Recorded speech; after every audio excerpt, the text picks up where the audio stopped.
Ya con nosotros el analista político Hernán Pérez Luz, a quien le doy las gracias por acompañarnos. Muy buenos días, gracias por estar aquí. Buenos días, gracias por la invitación. Cuando el país comienza a retomar la calma, amanecemos hoy los ecuatorianos con esta sensación de tranquilidad y de paz, de saber que ya no vamos a ver más violencia en las calles, pero ¿era esta la salida, el dar paso a derogar el decreto 883 y trabajar en la realización de un nuevo decreto? ¿O había alguna otra vía para poder retomar la calma después de 11 días? Es difícil a estas alturas ya ver qué se pudo haber hecho o qué no se debió haber hecho. Esperemos cuál es el resultado de esta negociación primero. Yo creo que eso es lo más importante, ver qué resultados hay del nuevo decreto, en qué términos va a ser.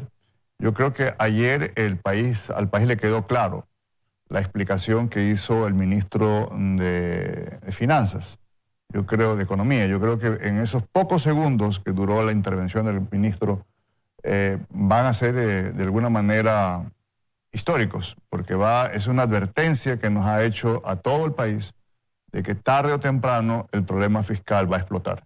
Si esto no se arregla ahora, simplemente lo que estamos haciendo es pateando la pelota, como vulgarmente se dice, para más adelante, y el ajuste fiscal va a ser más grave cada día que esto pasa, sin llegar a una reestructuración a fondo. Pero esto considerando si es que ese nuevo decreto echa abajo la medida adoptada de eliminar esos subsidios. ¿Qué pasa si es que la mantiene, pero más bien redirecciona hacia dónde deben ir dirigidos los recursos provenientes de eso que el país recauda con esa eliminación de subsidios a los combustibles? Bueno, es lo que realmente esperamos los ecuatorianos, porque de lo contrario, continuar con el subsidio o continuar dando el subsidio de forma focalizada, que en el Ecuador se ha intentado hacer eso. El tema del gas no se ha podido hacerlo.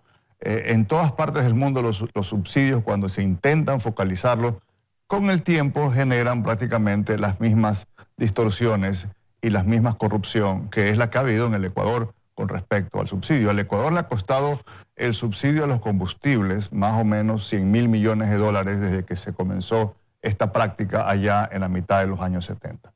100.000 millones de dólares le ha costado al país vivir de una ficción, vivir de una especie de mentira que ha sido los costos del precio de los combustibles en el Ecuador.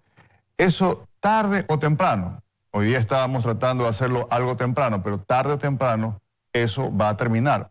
Va a terminar con más dolor en el ajuste o menos dolor, pero eso va a terminar y tiene que terminar, porque realmente esa es una falsedad, es una mentira que se vive.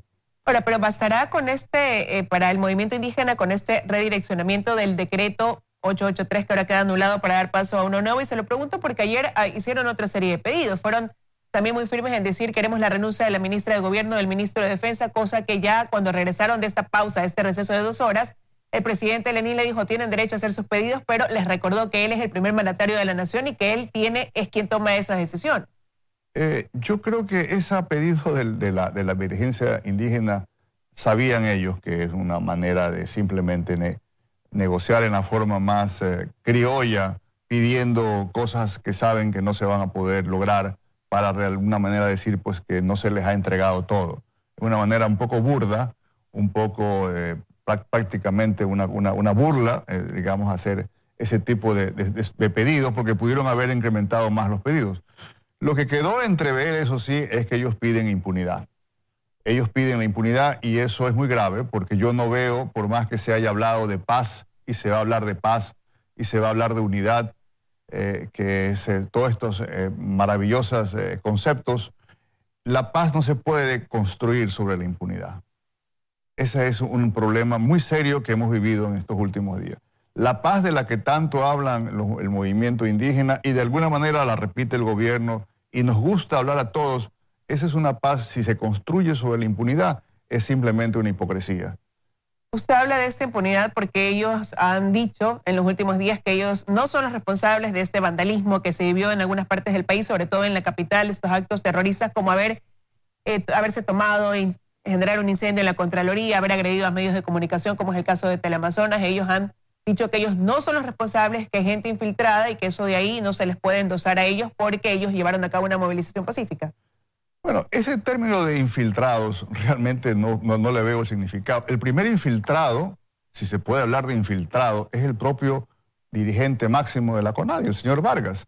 El señor Vargas abiertamente ante el país cometió un delito, el delito de la sedición. Está castigado en el Código Penal lo que él promovió. Él pidió a las Fuerzas Armadas desconocer el orden constitucional, aparte que insultó al presidente de la República en los términos más groseros y más soeces que yo he escuchado a una persona dirigirse dada su discapacidad.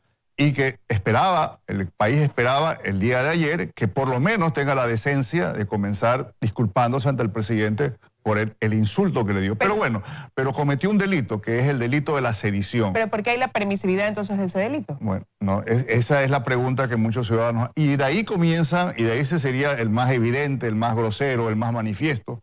Y luego hay el hecho de haber cortado el agua a la ciudad de Ambato, haber cerrado carreteras, haber promovido esta movilización de forma violenta, porque cerrar carretera es una forma de hacer violencia. Acabamos de oír el daño que se le causó al país económicamente, pero hay un daño mucho más grave, es el daño moral. Es el daño que se le crea al país violando, resquebrajando el Estado de Derecho y dando el mensaje que simplemente la violencia es la que se impone, es la que triunfa ante la razón, ante la ley. Ahora, el gobierno dejó claro también en estos 11 días de paralización que hay un intento de desestabilizar al gobierno y señaló quiénes serían los responsables. ¿Qué debe pasar entonces ahora por parte de la Fiscalía, la Contraloría, la Función Judicial en torno a eso que ha dicho el gobierno?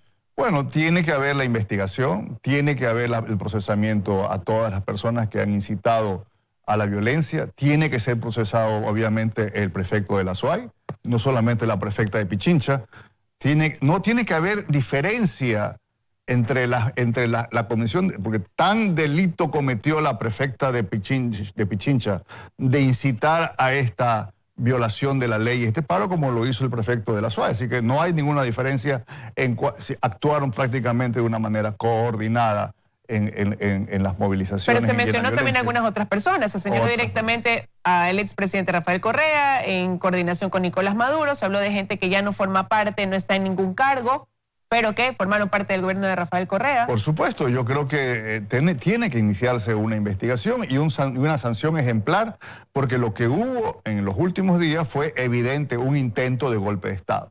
Si en ese intento de golpe de Estado se prestó la dirigencia de la CONADIE, porque son personas ya mayores de edad y saben lo que estaba pasando en el país, o si no lo saben, pero tienen que responder ante la ley. Entonces, tan responsable de este intento de golpe de Estado es la dirigencia de la CONADIE como el señor Correa y todos los secuaces y ladrones que han vivido alrededor suyo.